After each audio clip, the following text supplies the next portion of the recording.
So good day, I am Jessica A. Bermido, a student nurse of the University of San Agustin, and for today, we will be performing oral care or a special care given to the mouth. So the purposes of oral care are 5. First is to cleanse the mouth and keep its mucous membranes in good condition. Next is to prevent the formation of sores and infection, to prevent dental caries and halitosis, to minimize bacterial flora in order to prevent infection, and lastly, to provide a sense of well-being and comfort and health. Okay, so first and foremost we will be doing is to check chart for information related to the client's ability to participate in the procedure.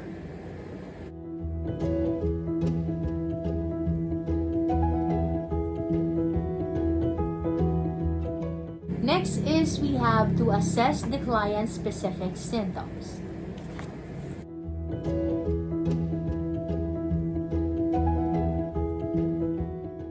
Okay, then we have to check for the needed supplies in the room. We have the toothbrush, the toothpaste, the glass of water, the BSN, the mineral oil, and the mouthwash. Next is we have to determine the assistance, supplies, and equipments needed. So we have here the equipment needed, and based from our chart earlier that the client can be able to brush and perform oral care and hair care, but later on we will be performing it for the sake of the return demonstration. Next is we will be washing our hands for infection control and to contain microorganisms.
Now that we are done washing our hands, we will now be applying gloves to prevent any mode of transmission for microorganisms.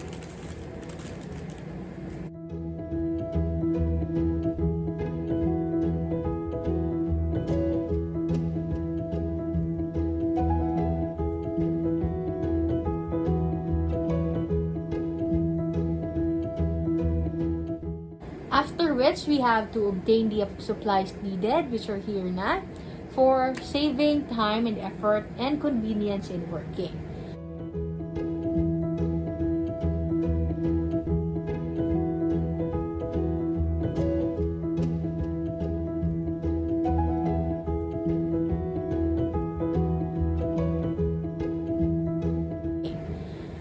Next is we have to identify the client. So ma'am, may I ask for your name?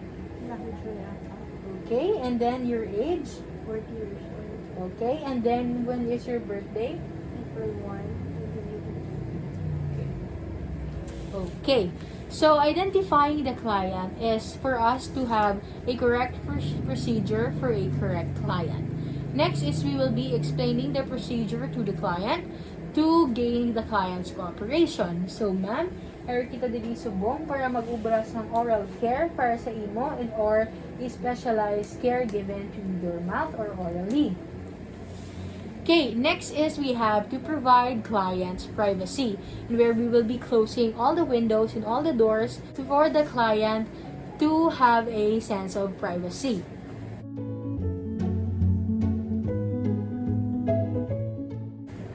Now that the windows and doors are closed and the client is feeling good already, we will be now raising the bed to the appropriate working level for us to maintain the body mechanics. So in a normal return demonstration and where there is in a hospital setting, we will be normally raising the bed so that we could avoid backache and maintain body mechanics. But here we have a regular normal bed, so we can't raise the bed. Let's just assume that the bed is raised. Next is we have to position the client into a sitting or a semi-sitting position for the client to feel comfortable.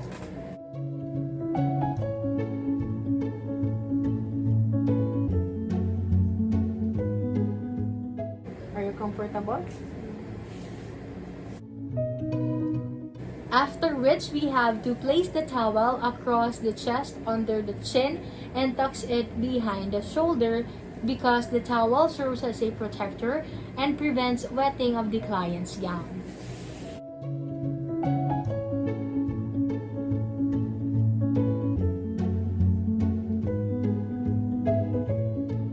Next is we have to moisten toothbrush with water from the glass and spread a small amount of toothpaste on it.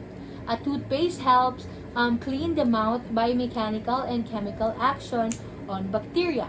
So, and you could hand the toothbrush over to the patient, but when the patient is able to brush herself, she will be brushing herself. So, a baking soda is also an alternative for toothpaste because it also freshens the mouth and cleans. So, brushing your teeth freshens the breath of the patient.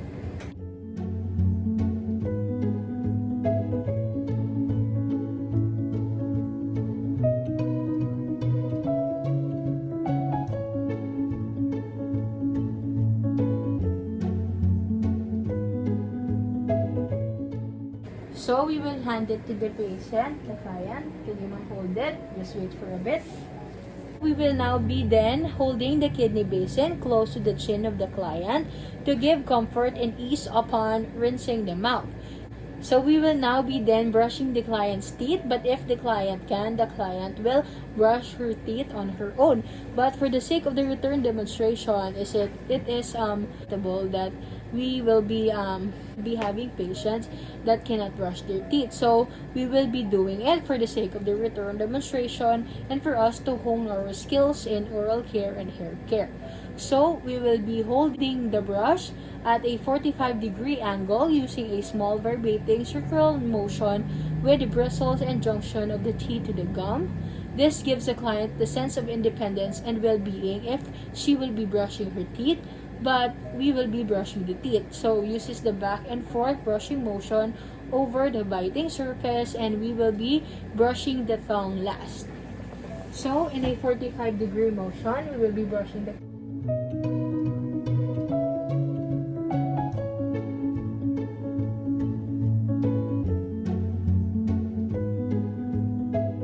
Then, after that we have brushed the client's teeth, we will now be offering the client a glass of water so that allows the client to rinse the mouth with water. Flossing can be followed and a mouthwash if desired. So this is to remove remaining food particles and dentifrice, thus eliminating growth of bacteria that could cause bad breath.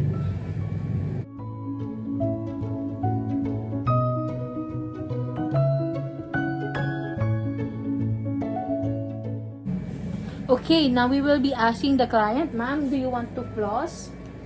Okay, ma'am, do you want to have a mouthwash?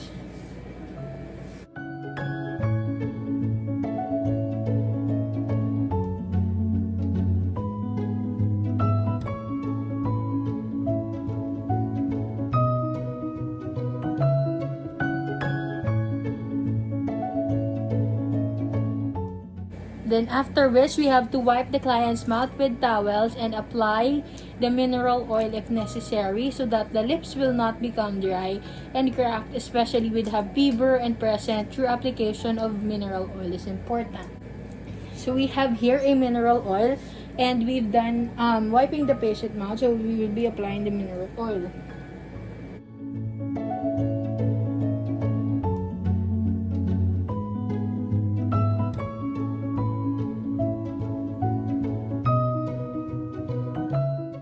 After which, we have to care for the equipment and clean equipment and articles and returns it to a appropriate place and discard mouth rinsing direct to the drain and the tooth bowl.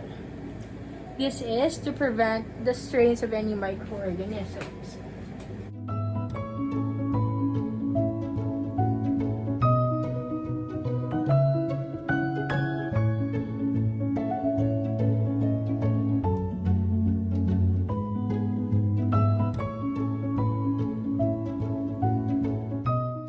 After which, that we have drained the water and to the tooth bowl, we will now be then returning the bed into a low position to keep the client safe.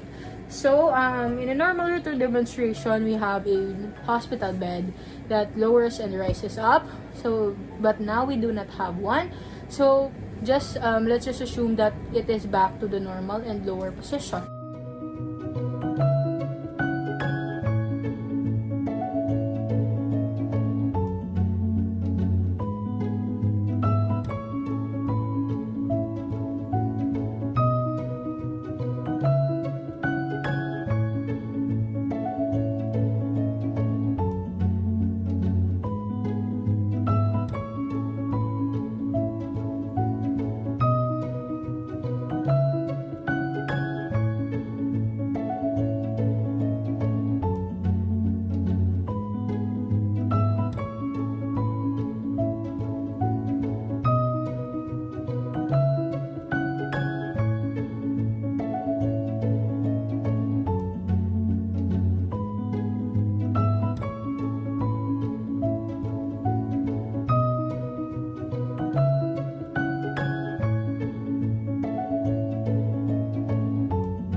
So we are now back for hair care. So hair care has 5 purposes. First is to provide a well-groomed appearance and emotional well-being. Second, to remove dirt and maintain cleanliness of the hair. Third is to prevent tangling and matting of the hair. Fourth is to maintain healthy hair and good circulation of the scalp. And lastly, to help distribute the oils along the shafts of the hair. First and foremost, we have to check the chart for related information to the client's ability to participate in the procedure.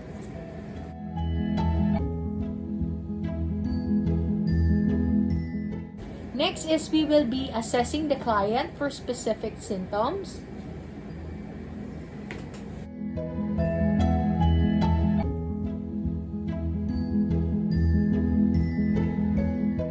Next is we have to determine assistance and supplies and equipments needed.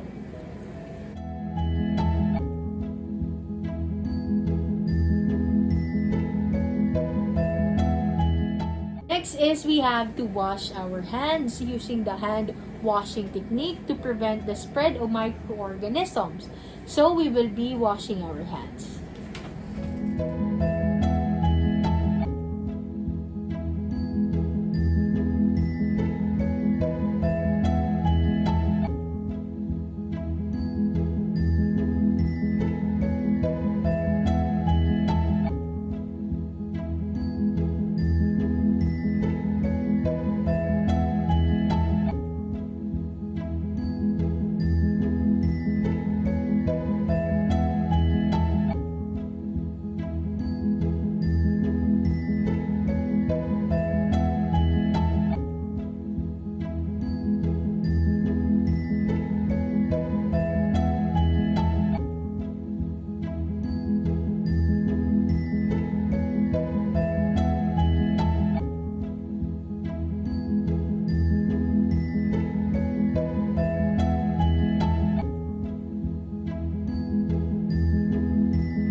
Now that we are done into washing our hands, we will now be then applying gloves so that we can to avoid any cross spread of microorganisms and to contain bacteria from the client to the nurse and the nurse to the client.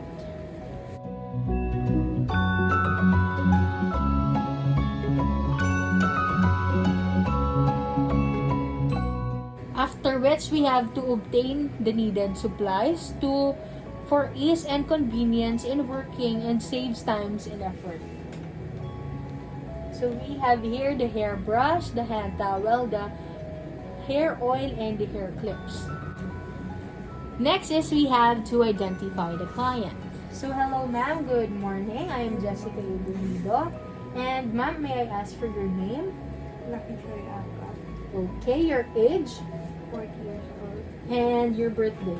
April 1. Okay, so identifying the client enables us to have the correct procedure for the correct client. Next is we have to explain the procedure to the client. So ma'am, ari kita diri subong para mag-perform sa hair care and where I will be assessing your scalp and then I will be combing your hair later on and applying oil so that we could maintain and promote your hair hygiene. Okay, is that okay? Okay. Explaining the procedure to the client helps us to gain cooperation during the procedure. Up next is we have to provide the client's privacy in where we will be closing the windows, the doors, and anything that is possible that would expose the client. Now that we have provided the client with privacy, we will now be then raising the bed to an appropriate level to avoid backache and maintain body mechanics. So in a normal return demonstration, in a hospital setting, a hair care will be raise the bed. So we have here just a normal bed in where we cannot raise it. So let's just assume that it is an hospital bed and we are raising the bed. Next is we have to move the client to the side of the bed to make working close to an object, thus preventing muscle strain. This is to avoid overstretch and muscle strain. So ma'am, can we please move to this side of the bed? Okay.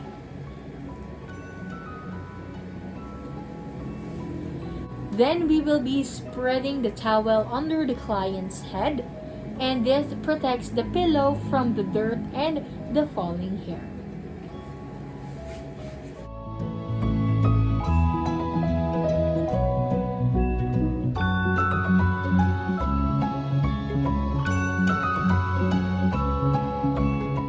After which, we have to turn the client to the opposite side, arrange hairs toward you, then loosen the part of the hair along the middle of the scalp. If matting is present, moisten it and with a little oil or alcohol.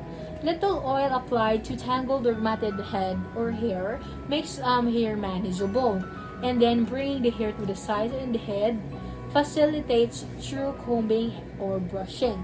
So ma'am, can you please sit up straight again? And then you will face there.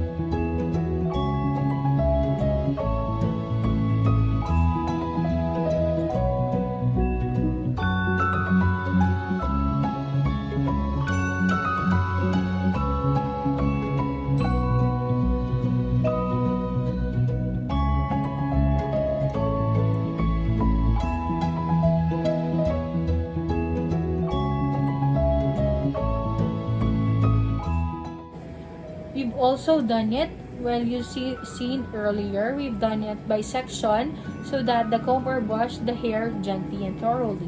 Scratches or bruises of the scalp caused by careless combing or brush may lead to infection. So if the hair is long, with one hand of the strand slack between the scalp and free the comb with starting from the free end and then moving progressively towards the scalp until the whole is done. Working from the free end towards the scalp prevents further tangling of long ridges.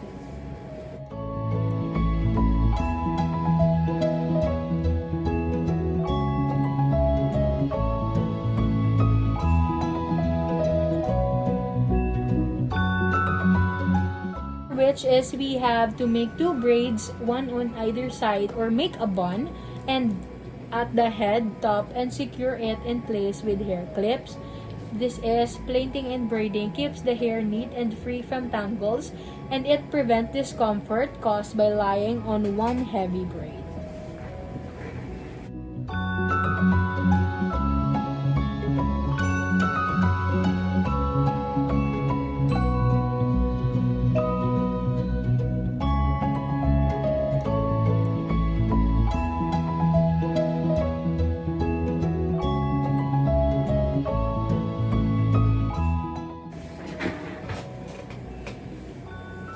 So with one hand raising the head, remove the towel by rolling or folding the ends towards the center to promote disposal of contaminated surfaces.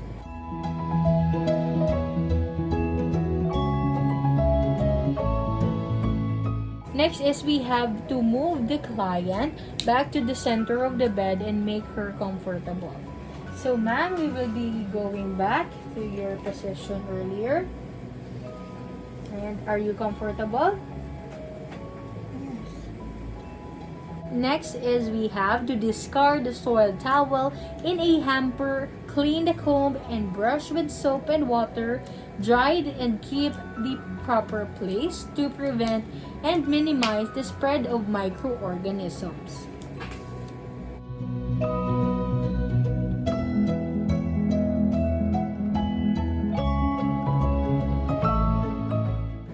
And then lastly, we must not forget to wash our hands with the proper hand washing technique to prevent the cross infection of the skin. But before I go, may I ask, ma'am, are you comfortable with your position? And do you feel clean? Okay, so we are now done and we will be washing our hands.